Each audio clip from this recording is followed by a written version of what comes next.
père et de mère. Mukwando molo mibeko ya mboka ekomi likolo moto nyonso. État de droit démocratie béton alingi démocratie avec séparation de pouvoir. Congo ya fachi banguna bazangi maloba argument bakozwa wapi basi réfugié na démagogie. Fachi umela na mwende na yo.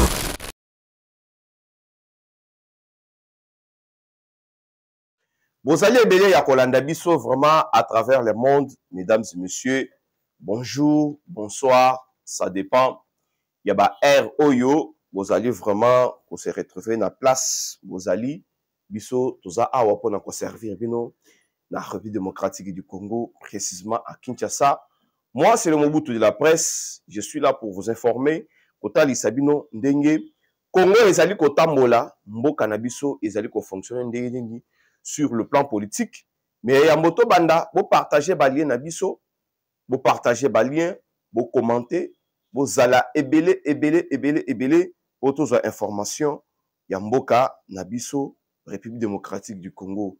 Soki Congo te, en tout cas, biso to sa comme soto okinditi. Mboka o nzamba pesa biso. Yango yo mboka oyo bakoko batikela biso. Nde yango yo toko lebelango chaque jour. Après monter en puissance, il y a FARDC et le Wazalendo, je me rappelle très bien, ça qui est toujours au contrôle, il y a FARDC. L'Union européenne a fait une déclaration. Congolais. Pourquoi l'Union européenne a zela kaka soki ba force na biso va monter en puissance nde à cause de la déclaration et à sa déclaration nini Tobe Tango Nakati il y a émission na biso la taille du gouvernement cette fois-ci selon nos sources le président de la République a sengi ba ministre base à la 46 critères ezali ebele Mboka et Kambama ndenge esengeli tolingi sous gouvernement éléphantesque te toromekape au toucher Assemblée nationale oyo ya sika na makambo ezali ko salema ezali kaka répétition ou soit toza ko kende liboso po tomoni kaka ndenge banda ko gérer à l'époque ya ba Liaou Marcel à l'époque ya ba Boboliko nde bazali ko gérer ngo pe lelo. Qu'est-ce qu'on peut dire sur cette Assemblée nationale Yassika? Parce que Papa Mbosso a zoni toujours les doyens d'âge. Il est azali kotinga mawana azala kaka président ya parlement. Est-ce que âge ezali ko permettre ye de remeka ko frôler mouke sur le gouvernement ndenge na uti koloba awa bandeko nanga vous partagez ba lien. Vous allez vraiment ébélé et puis vous l'en biso attentivement. Obino vous allez oh non, Mobutu yo obuka lokuta, Mobutu oko makambo oyo eza yango te. Biso to s'informaka avant to ya ko informer bino. Après monter en puissance à Sake oyo ezali toujours contrôlé par le FARDC, le Rwandais, le M23. Babondi tout cet temps ici pour récupérer un bazo kokate. Yango moni bakomi kotindi quand même missile. Il y a sol à l'heure pour et bon ba compatriote na biso missile oyo eketi ko atteindre Goma. Yango moni bandeko na biso ya Sake bazali kokima bazo kende vers Goma. Mais il y a pas c'est ça que à chaque fois soki fort de se monter en puissance bazali kotindika ba Rwandais bazali kotindika ba M23, c'est au moment où l'Union européenne a sali comme ça la déclaration. Et puis l'Union européenne a sali comme ça la déclaration pour dire quoi? A sali comme senga biso toke de la dialogue politique. Éthiquement plutôt diplomatique, le commis politique. Parce qu'il y a une différence entre la diplomatie et la politique. Quand on va concernant biso ça la dialogue politique, c'est-à-dire il faut négocier avec le M23. Il faut négocier avec AFC, c'est ça, AFC, Alliance Fleuve Congo. Voilà. Oyo, il y a Corneille Nangaa. L'Union européenne a dit Kolobanine. Il n'y a pas de solution militaire à cette crise. Seulement une solution politique. Une solution politique. Poto Kende qu'on négocie avec Corneille Nangaa. Moi, quand il faut appeler ça Corneille Nangaa, quelqu'un qui s'est retiré comme ça à Kenazamba à rejoindre ba M23, ba oyo ba kobundisa biso, ba batami na Rwanda, et nous allons négocier avec un certain Corneille Nangaa. Pourquoi? Tant ba kolobela une solution politique, c'est-à-dire que nous négocier na Jean-Jacques Mamba. Pourquoi? Parce que Jean-Jacques Mamba zalaki député awa porte-parole na MLC aye ko démissionner yemoko alongwe nde Jean-Jacques Mamba aye ko se retrouver na rébellion après cause la candidat malheureux aux élections en 2023. Biso mboka mobimba boye toko kende ko négocier na bato wana pourquoi? Peuple congolais bo comprendre sikoyo pourquoi mokonzi ya mboka a insisté à Kalobaka toko négocier na bato. Ce sont des terroristes. Et ça parti politique était ceux qui l'Union européenne les ont conseillé biso to négocier na bango revendication na bango ezanini. Ils ont quelle revendication? Ils ont quelle revendication? Biso il faut te payer sa bango nini. Base à la banane. Na cahier de charge ya M23 parce que bango Union européenne ba zokende ko collaborer na bango kuna na zela ya Rwanda sans toutefois ko vérifier cahier de charge na bango bazali ko senga biso to dialoguer na bango sans toutefois ko tanga cahier de charge na bango. Willy Ngoma comme général na mboko dans l'armée. Willy Ngoma comme général dans l'armée. Ceux qui va général à Miss Bazoa Kapenino, ils allaient après dialogue inter-congolais en Afrique du Sud. Tout ça là dialogue. Même ceux qui ont cannabis et bimina conciliable, on ne peut pas se rabaisser jusqu'à ce niveau-là. Aller négocier avec des personnes comme le Corneille Nangaa, comme le Jean-Jacques Mamba, comme les Bissimouira, les autres là, qui ont composé M23. Bato oyo ba piller mboka na biso ba sali ba massacre belé ba violer basi.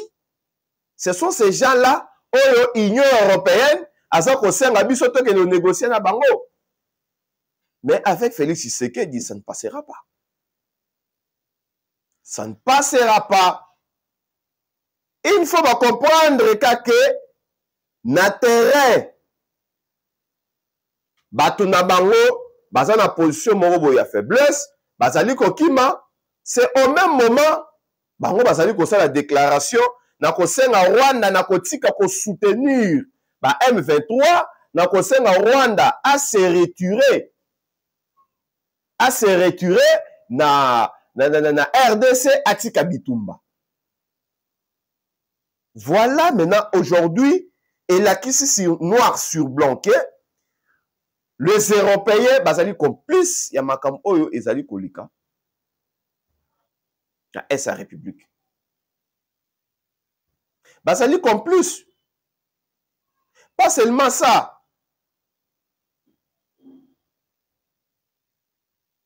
Bango bako senga lelo, Rwanda s'est retiré. Maintenant, quand on parle d'une solution politique, toke ndeko négocier na Rwanda, toke négocier na M23. Pour ça, il faut une solution politique, c'est-à-dire le problème est à l'interne. Non, mais nous sommes agressés par le Rwanda que vous demandez, il y a continué à soutenir le M23.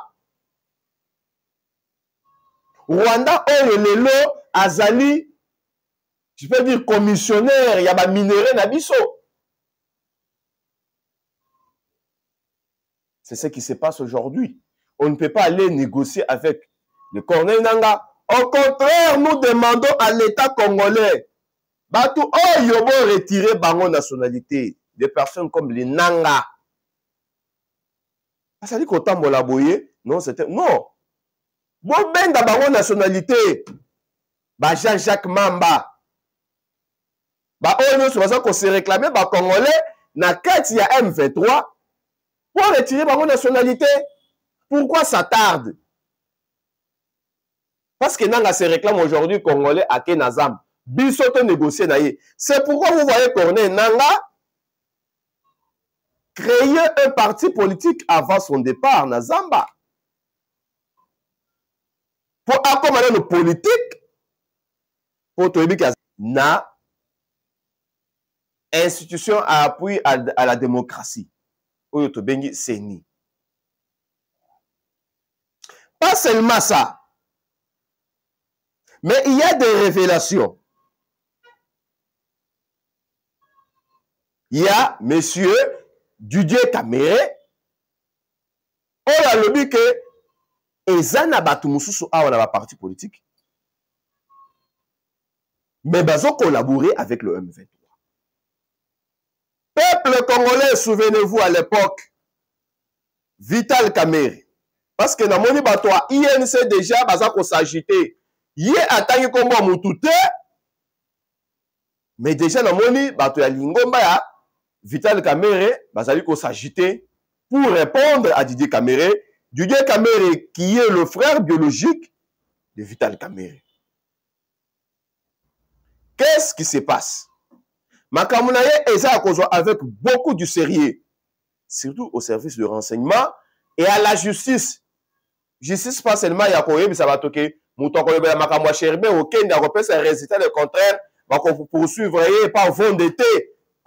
Mais il y a ko s'auto saisir pe na ba dossier neti oyo olandela yango.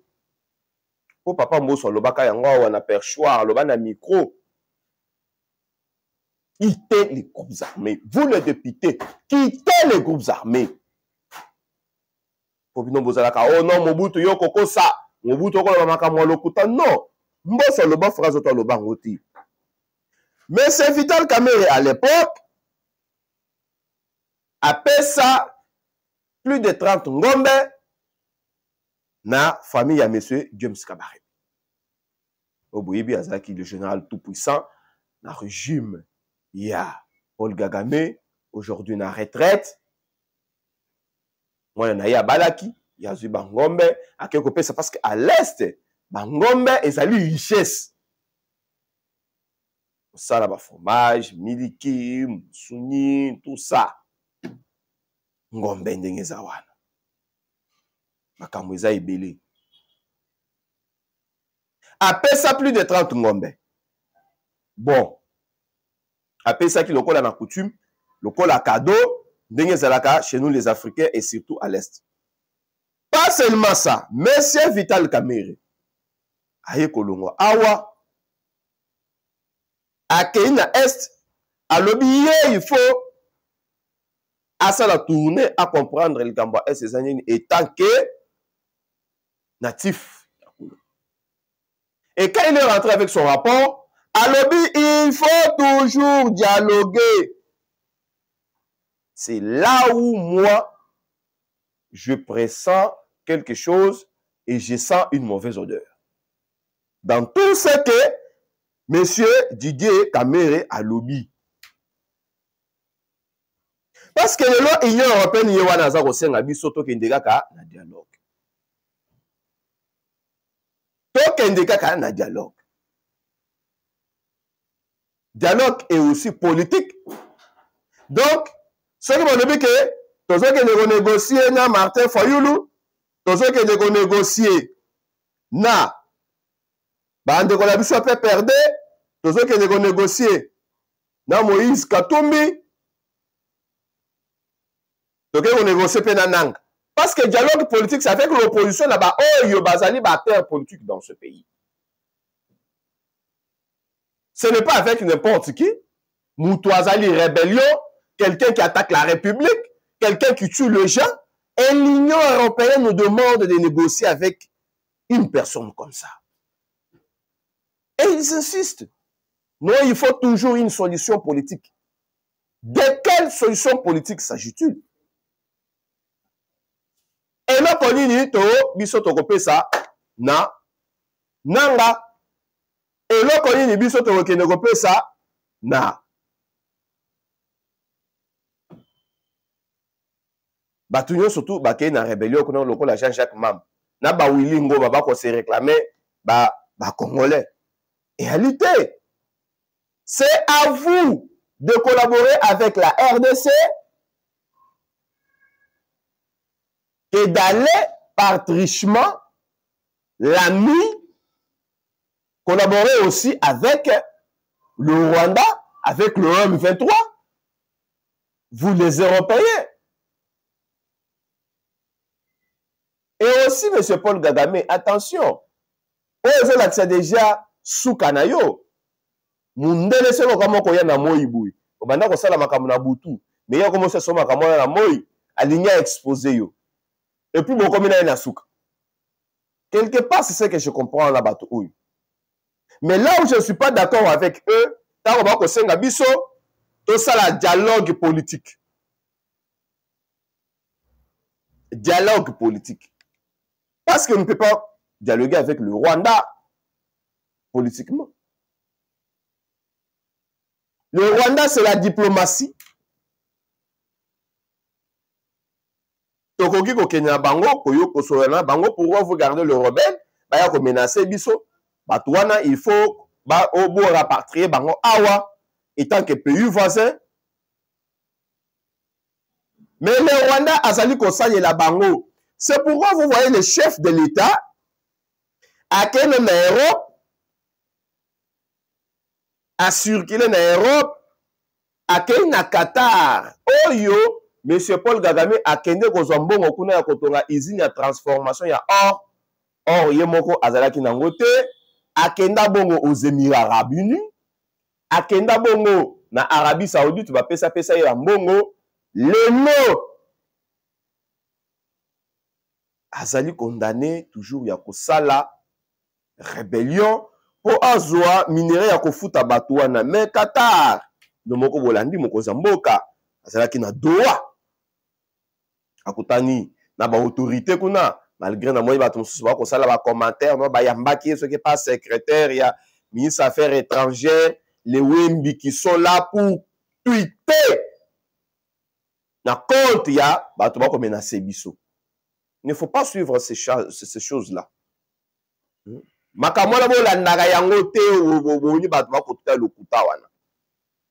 Ce qui est plus important, c'est l'intérêt à Mboka.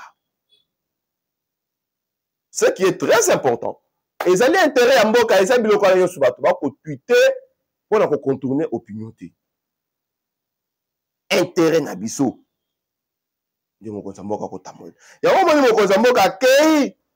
A bloqué ba côté nyosoto wana. Mais c'est Paul Kagame a se retrouvé en difficulté. Ben européen to bimisi ba wona polé. Ba yokisoni nde ba komi ko multiplier ba déclaration pour dire n'importe quoi. Oyebi mutu soki a noyé et que ayebi on a jeté a ko simba partout. Ata moni papier bolikolo amaya ko simbango po sauver. Ata moni likasa moko boya koloka simbango. C'est ce qui se passe aujourd'hui. Parce que makambo oyo biso ba Congolais to sali a pona ko dénoncer l'Union européenne et bebisi crédibilité na bango à travers le monde. Et ce qui est grave, cette Union européenne qui nous demande de dialoguer avec bah, M23, parce que quand il parle de la politique, c'est le M23. Diplomatie, c'est le Rwanda.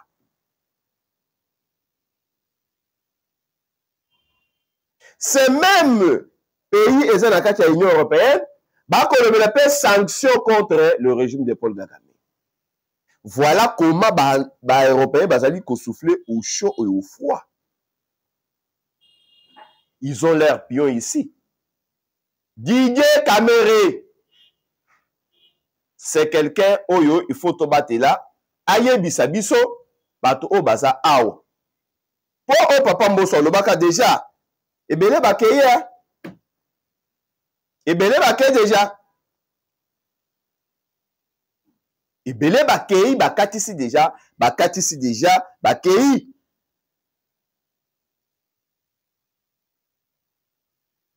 Sake bitumba ezali kobundama FARDC azali ko surveiller mouvement azali kobunda SADC sur terrain po bango pe bazali déterminé.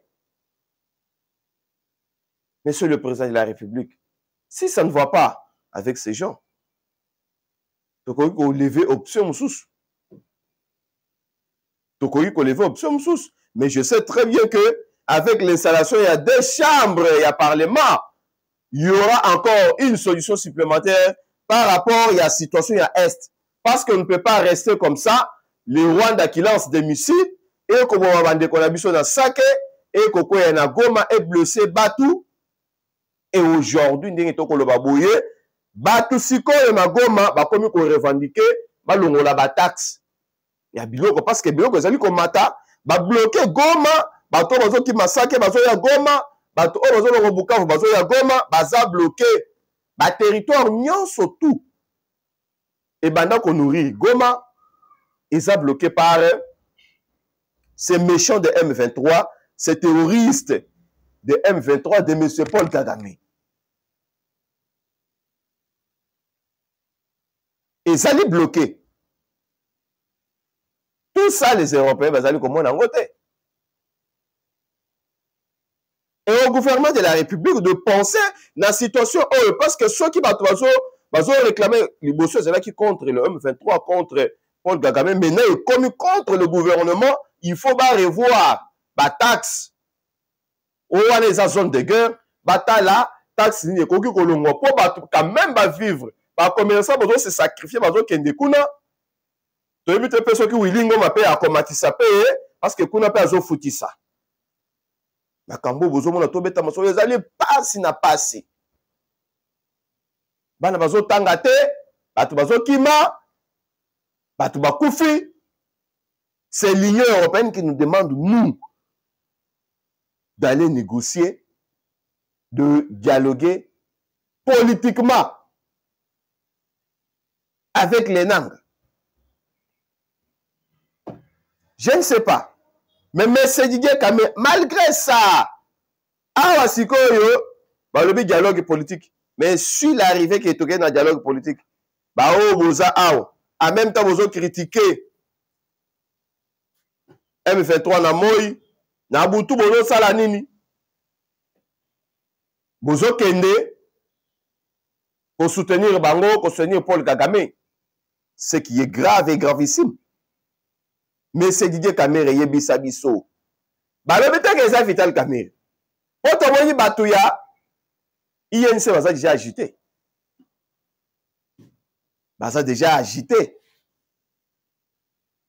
Baza agité. Pourquoi vous êtes agité? Mais gardez silence. Et ça mutu na binote eza binote. Et ça binote. Toujours à l'est c'est la République. Parce que Kimia et le Kinyon sort. Bande Kolabiso Est. Et ça lui collie à terre, lui comme melate, bazo luka pour le moment. Bakomo luka Kimia. Bakomo luka bitumba esila. Nde loko basa nango pour ça. Mais le ministre de la Défense, Jean-Pierre Bemba, a commencé la déclaration pour dire que le M23 poursuit ses renforts en hommes et matériel en provenance du Rwanda. Ça, c'est du déjà entendu, M. Jean-Pierre Bemba. Ça, c'est du déjà entendu. Oh, ça c'est connu de tout le monde. Si aujourd'hui l'Union européenne demande, Rwanda va se retirer. Arrête de nous informer sur la position à M23. Parle-nous plutôt de la montée en puissance à FARDC et nos frères de Wazalendo.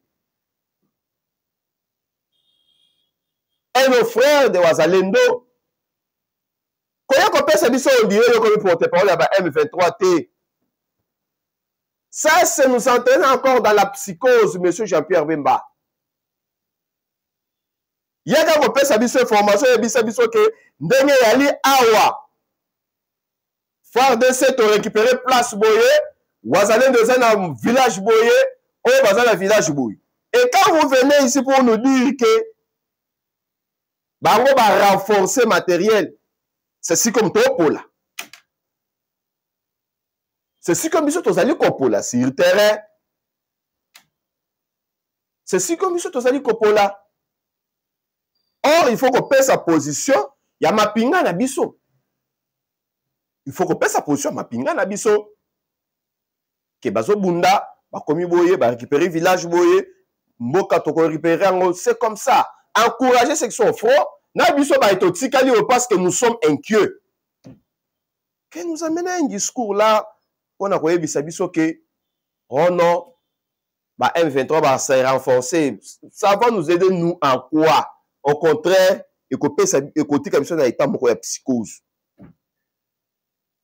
C'est que je vais demander au gouvernement de la République de ne pas dialoguer avec ces gens.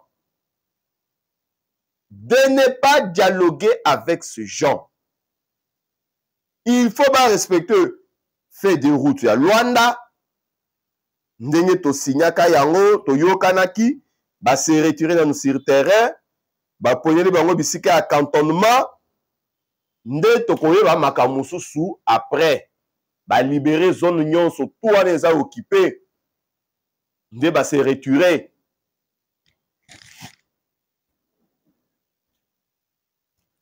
Mais ce n'est pas que donc un dialogue avec ces gens comme ça, un voleur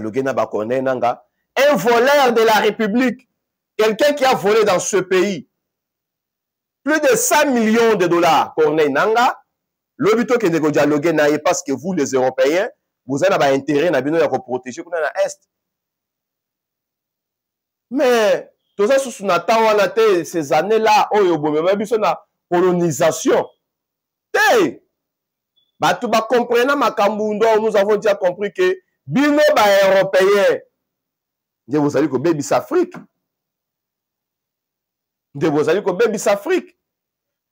pourquoi vous nous demandez d'aller dialoguer avec des terroristes? Bino beaucoup dialoguer avec Al-Qaïda. Aux États-Unis, il y a quelqu'un qui menaçait verbalement le président de la République. Mais la police va cela asso bakendati et pas mutwana babomaye parce que maintenant que ça la vidéo a menacé le président John Biden. Tout le monde Obama ko pesa ordre ah baboma Osama Ben Laden. Et c'est là qui réussit pour na bango parce que bakoisaki mon konzi Al-Qaïda. Et aujourd'hui vous nous demandez nous d'aller dialoguer avec ces gens-là.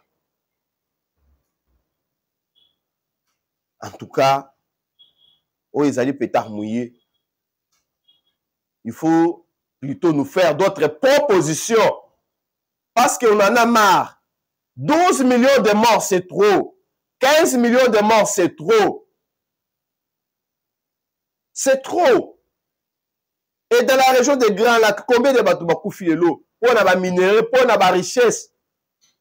On ne peut plus encore accepter ce genre de choses. Et quand nous allons dialoguer avec ces gens, ils ont un avantage à Nani, ils ont un avantage à Rwanda, parce que le Rwanda maintenant va nous infiltrer dans l'armée. Le Rwanda va nous infiltrer. On attend Joseph Kabila, oh, il y a hypothèque Moka. D'accord, il y a 10 Abeba, d'accord, il y a 23 mars. Et profitez de ça. Biso to gagner ni na dialogue wan. To gagner ni. Parce que nous sommes un État souverain. On ne peut pas nous imposer d'aller dialoguer avec des terroristes, avec des voleurs comme le Corneille Nanga, avec des malfrats comme les Jean-Jacques Mamba. On ne peut pas nous imposer. On ne peut pas nous imposer. nous allons tenir jusqu'au bout. Aux autorités de la République. Ça, c'est le pays de Kimbangu. Tout le monde a Kimbangu, comme ça, la 30 ans, il y a Boloko. Pour Mundele, Abanda Kolinga, les Kamouya Kimpoanza te. Tout le monde musée, lâchement ici tué. Kimpavita. Bakoufa Awa. Bate Bele Bakoufa. Patrice Emery Lumumba assassiné. Pour les Kamboya Oyo. Le loyo. Bote Mboka ndeko dialoguer na bato wana. Ezali trahison na mémoire ya bato wana nyo surtout. Ezali trahison. Ezali vraiment trahison. Na plus de 5 millions de personnes pour qu'on dialoguer avec un groupe d'individus qui a besoin du pouvoir, c'est par les élections, cette voie légale. Oh, il y a une constitution.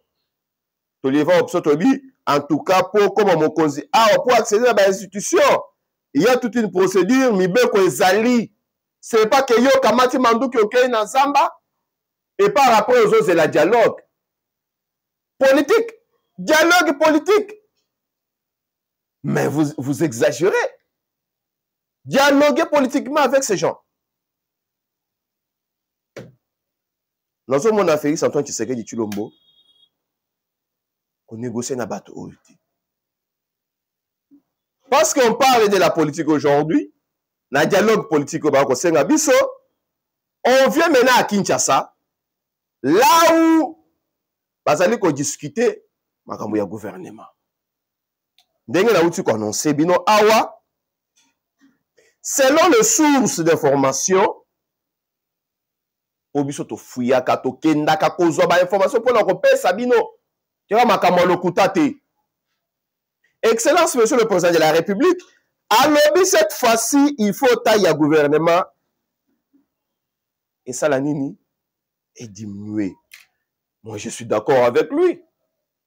Donc, on sait la source du gouvernement pour nous satisfaire batouté.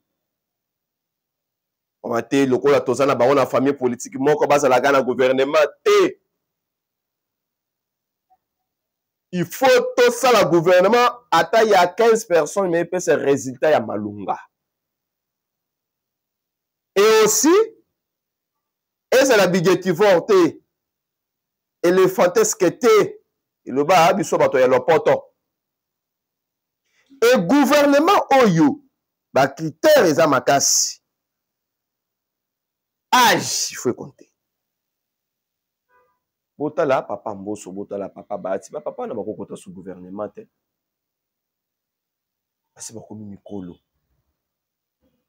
Âge ils ont compté. Ce qui est mikolo bako zala, mais ba jeune ba leka ebele selon moi. Parce que ndé toko ba makambo ezali ko salim. Mutu oyo azana makasia, likambo a matière avion akei, likambo akiti sur terrain. Azosala musala na conseil des ministres rappelle si rapport. Pas seulement qu'on va dans le bureau climatique où il y a Moïse Katumbi. Yoko sala musala ti. Mais babi il a encore excellence, excellence. La moralité aussi. La moralité est qu'on compter. Et ça n'a pas tout mususu oyo bakoki ko gérer. La moralité. Et elle va tout il y a milibi. Il y a détournement. Monsala va pesi 10 sacs. Bosala musala ya 10 sacs ya ciment. Ya ke osala musala ka ya 3 sacs. 7 oyo. Ake tongela ba makango na ye bandako. To ateki. Voilà la médiocrité. Net moni na yipen kuna basali musala mais plafond elongo elongo mais plafond ezali ndé basala ka mais to moni ezolongo ta ministre akiti kuna moyindo ndangi ako défendre ko na ba obebisa image te to lobi kaka obiso to moni musala yipen basala ngo ya qualité bien te. Donc là c'était une parenthèse pour tout ça na kati ya critère par rapport Il y a gouvernement ou il y a Sike Kozal. Donc, le gouvernement est fantastique. Ça va satisfaire Moutoumoro Boy. Parce qu'il y a un leader na quoi naïe. Bongoté. Avec quelle idéologie il y a gérer? À côté de la vision de Kozamboka, en même temps, azo gérer kaka pour la candidat député lobby. Il y a un autre moyen de un député, à sous-président Sénat. Ça ne s'explique pas. C'est pourquoi il y a beaucoup de choses qu'il faut revoir. Il y a beaucoup de choses qu'il faut revoir dans la Constitution. Il y a beaucoup de choses. La moralité géopolitique. Vous voyez que tout ça est le belé. Moi, quand on a vu ça, la province, c'est ça, il est belé. Mais au moins, partout, il faut la représenter dans le gouvernement selon la province Nabango pour autres Zamboka Moko. Pas les mêmes personnes. Tant que vous là, comment il y a bateau pour participer dans le gouvernement. Aux yeux de leader à partir de comme avec Batumi Balé Moussou va accompagner yo pour mon Zamboka pour na parmi les trois. Bon côté. Bon côté. Mais yo za leader à parti au sont commis déjà député national. Et puis tu y a ba ministre eux va travailler très bien. Tu y a ba ministre va travailler très bien. Ba koki ko reconduire bango. Bon, bah, député, député, par exemple, la princesse Adel Kahinda Maïna, la femme de fer, à Sali Moussala, la ministère et à portefeuille, et tu montres vraiment que tout ce temps ici, Azalaki, en tête, il y a ministère, à Sali Moussala, Ndenge Sengil. Imaginez-vous, la dame arrive au bureau à 5 heures. Pour commencer le travail. Une personne très disciplinée. Donc, Bato Aboye, ata bazongise na gouvernement. Et qu'on inquiète bisoté, pour te dire que qu'on a assuré mon salaire à portefeuille comme il faut. Donc, il y a sous que ça dit que parti politique au regroupement, il faut qu'on en a 10 députés pour bon ministre. Il y a sous que ça dit qu'à la 8 T, 10. Oui, misa ministre moko. Oh, tout ça là qui mosaïque, 10 députés, oui, misa ministre moko. Le reste, ça va poster, bah, il vient d'endenger, bah, kabolango. Parce que, bah, biloko oyo, et ali kose la biso, bah, mbongo ebele. Ministre moko, soka simbaka $50,000, 40, 45, ça dépend, pour bah, ministre, et puis, bah, zanani na bango, vice-premier ministre, ministre d'État, ministre, vice-ministre. Ça nous demande beaucoup. C'est pourquoi on a réfléchi cette fois-ci. Gouvernement, quand même, il faut là. Hein? Ba finayango. Attends 46 jours, parce que nous sommes un grand pays. Au domaine ebele, il faut gérer yango, makamba secteur, eza ebele. Bien que tout le monde a 54 avec Pepe Ilunga Kamba Sama Lukonde ND. Blokowana, il faut et si là. C'est pourquoi Mokozamboka a sengi boy. Ba institution na bozo mona zo consommer mbongo ebele. Nga na pesa raison na chama ke kabunda malgré makamususu. Na sala d'accord na yete. Mais na matali des institutions budgétivores. Na pesa ka y a raison. Na pesa ka y a raison. Zone le likamu ya Assemblée nationale. Ah, on est en commission pour élaborer le règlement d'ordre intérieur. Il y a un retour à juriste. Papa Jacques Njoli, le professeur, à chaque législature, on a un règlement d'ordre intérieur. Bon, règlement d'ordre à chaque fois, ceux qui c'est le règlement. Ou soit la République est changée du sous-sous. Ou soit il faut que les juristes vont répondre. Il y a des commentaires. Bon, répondre biso na ba commentaire. Toyeba. Et puis, commission, on a pesi bango misolo. Pesi bango misolo. Makambo bozo na informateur. Pesi misolo. Po, okise kabuya asala musala na ndenge esengeli. Donc, il y a beaucoup de choses où consomme kambongo na caisse ya l'État. Il faut tout revoir en Namibie qu'on a biso.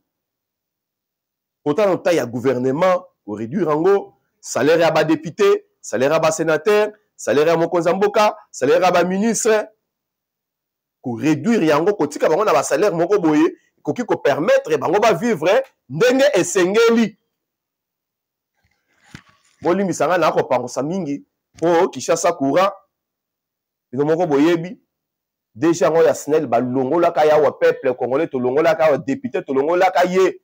So ki na ngo azongisa isusu na SNEL ngo nazo yeba te. So ki na ngo azongisa ka ye. Po député to longola elle a azaki destitué.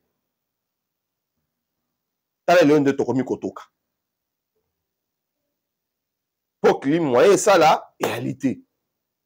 Ba bazali na soutien. Vous pouvez soutenir biso ba numéro les a affiché.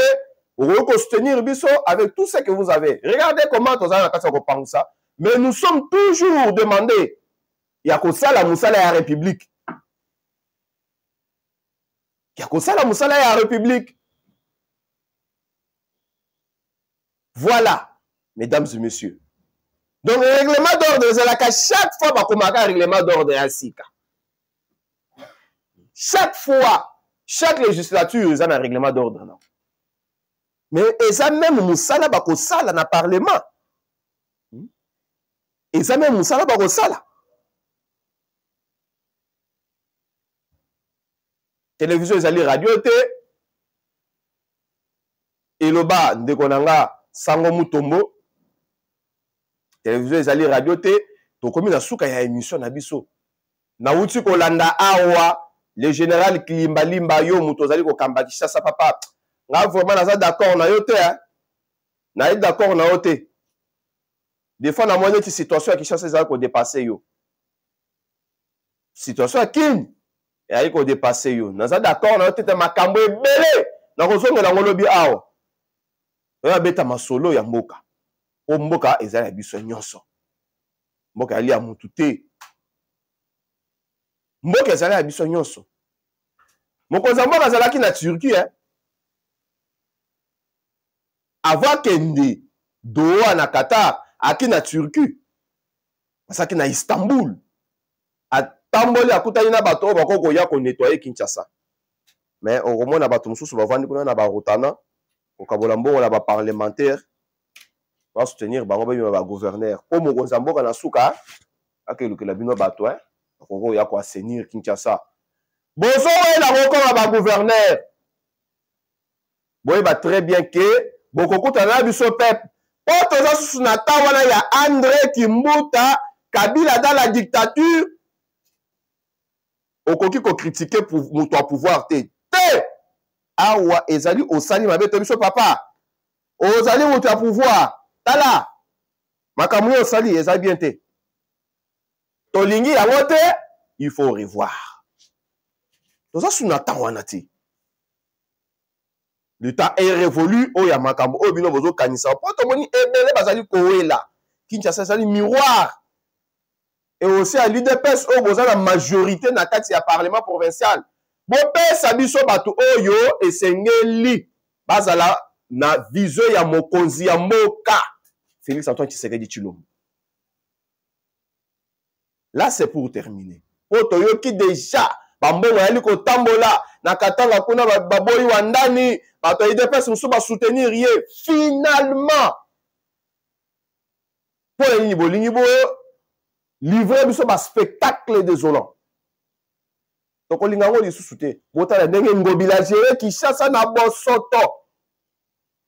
bosoto pour finir tellement que la justice de Dieu yana ba ye ko kangaye loboko na saki ya seni. Kao. La justice de Dieu. Yana. Atikali liloyo, kaka na regroupement na ye moko leader, seka okoma pe sénateur to yebite, Ce qu'on ça l'année ni toyebité. À venir dès qu'on est sur ma caméra. Donc, mesdames et messieurs, vous êtes toujours branché la chaîne Nabino. Ici, quand vous avez information malonga, merci pour la disponibilité Nabino. Mais tant qu'on sert toujours aux autorités, on ne peut pas dialoguer avec ces gens. Parce que quand l'Union européenne parle d'un dialogue politique, c'est-à-dire, il faut te voir dans bananga, te voir dans la Corée nanga, donc biso na Congo te voir dans la batouana, nyo surtout bazo bomba batuna Kishiché, bazo bomba batuna Bunagana, bazali ko larguer ba bombe na saké. Ce sont des terroristes. Donc tikala ko négocier na bango te. Négocier avec ces gens. C'est-à-dire, de trahir mémoire, il y a Simon Kimbangu. De trahir mémoire, il y a Patrice Emery Lumumba. De trahir mémoire, il y a Mouzé, Laurent Désiré Kabila, ou Alobaka. Mais jamais trahir le Congo. Voilà, c'est terminé pour aujourd'hui. Jérémy Kata Kamera.